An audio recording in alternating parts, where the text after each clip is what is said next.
Let's bring in our panel this morning. I'm joined by journalist and author Kerry-Anne Walsh and Mark Kenny from the ANU and also columnist with The Advertiser. Good to see you both. Thanks for joining us. Look, let's just start on the Andrew Hastie column that he wrote for the Sydney Morning Herald the other day.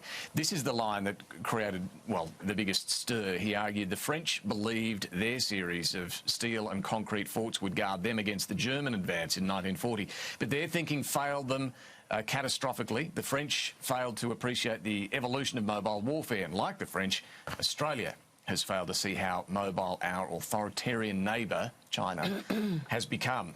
There was quite a reaction to it, but most interesting was amongst cabinet ministers, who are all usually meant to be on the same page, but on this, they really weren't. Have a look.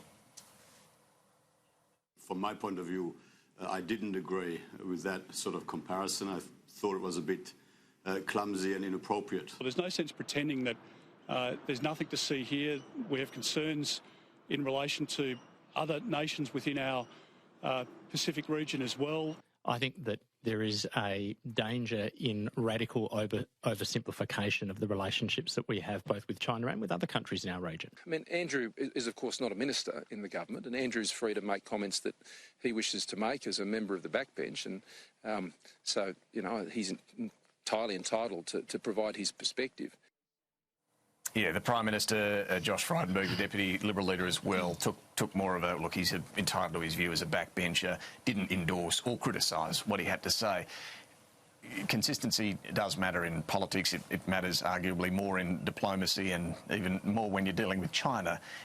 We didn't really get that on these remarks, Mark, did we? No, we didn't, but I think what's interesting about it, actually, when you talk about consistency and what matters in diplomacy, what matters in diplomacy also is clarity and, or at least some level of, you know, whatever message is going to be taken from however it is that you construct your position. And I think the interesting thing about the response to Hastie really was the response coming from the PM and the Treasurer, which did not, as you say, disendorse what Hastie had to say. There was a lot of criticism, as you pointed out just then, about the sort of comparison with France and the advance of Germany, you know, the Maginot Line and how the Germans eventually got around that. Just, you know, I think that it was unfair, the criticism of Hastie in this regard. I don't think he was saying China is like Nazi Germany. He was talking about being prepared for your enemy. This is what happens whenever you make analogies, whenever you make comparisons. People try and take the comparison literally, and they say, "Oh, there's these key differences." Of course, there are. They're two different circumstances. Maybe if you'd add an extra line saying, "I'm not for the record, I'm not saying." Perhaps he wanted to. I don't think he needed to. I mean, the point he was making is that, you know, generals tend to, you know, have in the past made the mistake of fighting the last war on the, you know, their next war, or engaging for it, preparing for it, on the basis of what happened last time.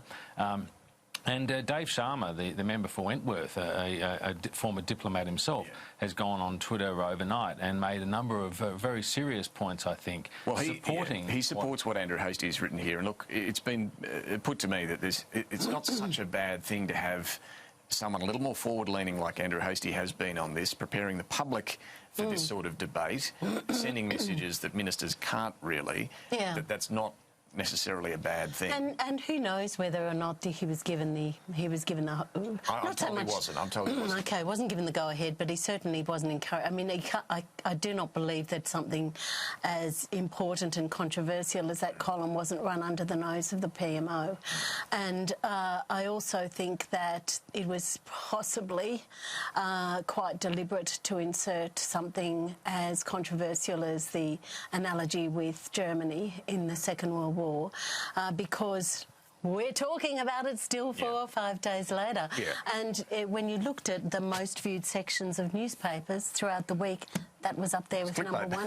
It was clickbait. It was a really well-written column. It was a really well-written column. And also, to be fair, we talk about China every day at the moment. That's right, we do. You can't open a newspaper without some evidence of, you know, what Richard Marles was calling China's increasing assertiveness in the region. You know, we see it everywhere. It is an incredibly difficult challenge. You know, I think Scott Morrison, and he pointed to the speech that he gave before the G20 this week, has laid out in some terms where he's coming from, but it is ever evolving. And Richard Marles was just making the point, we need a bigger, broader, longer-term bipartisan statement on that issue of China and Australia's identity in the region. How could we do that when it's shifting all the time, and the demands on us from our allies are changing all the time? And I can't see that a statement like that is...